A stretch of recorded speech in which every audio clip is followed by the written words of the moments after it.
we open this and renew this friendship through honest dialogue, through sincere dialogue and serious dialogue, I can tell you we will not go wrong. And I was in Washington, New York, with my colleagues, had very productive, short but very productive meetings with Secretary Blinken, and of course my meeting with President Biden was again very reassuring.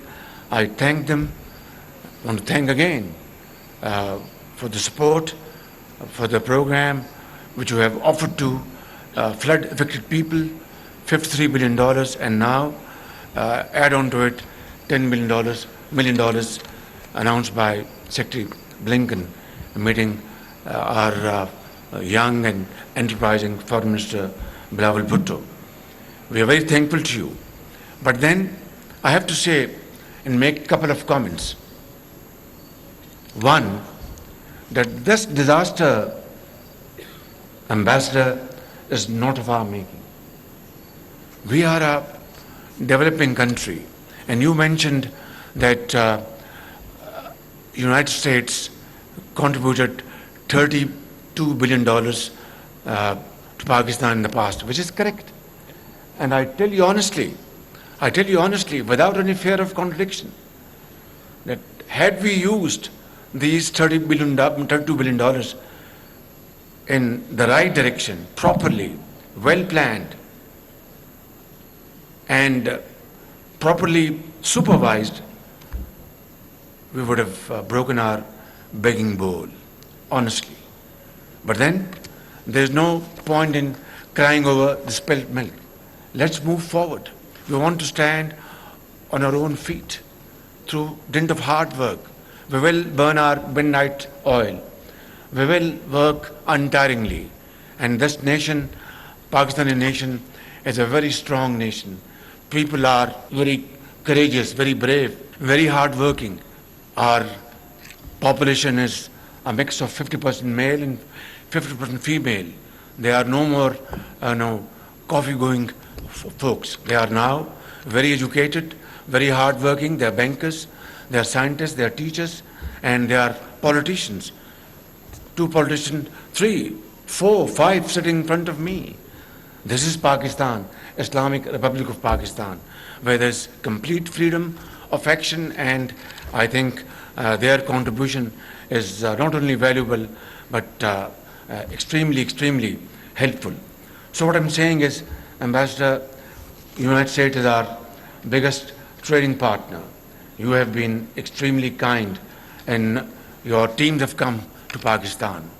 The head of USAID, who just had her birthday, and I congratulated her and said many, many more such occasions. She was here, she went to the flood-affected areas, she visited, and she was absolutely devastated. She said, Prime Minister, this is horrifying. And then her visit was equally matched by actions, by practical actions. We are very grateful, but the point at issue is that this catastrophic situation is not made by us. It is man-made, but not made by us. And as I speak, 4 million acre area where standing crop of cotton, rice, sugarcane, and date, all gone. Billions of dollars. 1,600 people have left this world, along with 400 children, girls and boys. More than 1 million, mud houses or pakka houses, they have been absolutely thrown to the Arabian Sea. And more than 1 million livestock drowned. Life savings of people have gone away. And they are living under tents and under open sky, waiting for help coming from somewhere. And it is our duty, moral duty, my political duty, my responsibility, my colleagues, my governments, all outfits, departments, authorities, institutions. We are working hard and working overtime to serve them. But whatever we do is not enough.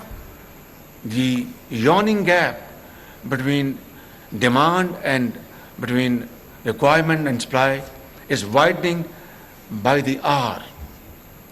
And this is the first phase. And the final phase has yet to come, phase of rehabilitation and reconstruction, and which Sherry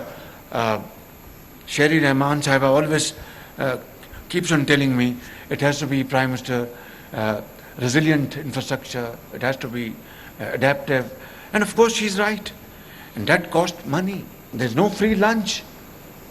Therefore, I would, again request you, as a friend, you are a great friend, and your country has supported Pakistan, in a very big way. It is clear, loud and clear to all and sundry, that now we need international community to stand by us and support us. We're not asking for sums of monies. We're asking for relief. We're asking for funds to rebuild our infrastructure. We're asking for our people that they get their jobs back, livelihood, agriculture, industry, commerce, trade, export. For that we need incentives, relief, moratoriums. This is our right. We have not brought this disaster upon ourselves. It's nature. We are not blaming anybody. We are a country which is under 1% of carbon emission. So I wouldn't want to go into details and have a lengthy speech.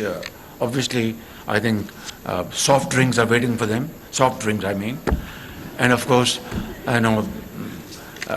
snacks, of course, they're waiting for them.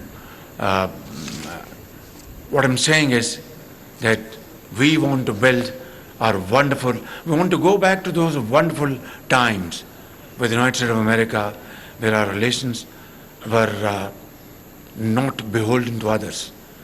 It had its own standing, own structure, and I would work most willingly to build that relation. Thank you very much. Pakistan Ameriki Dosti Zindabad.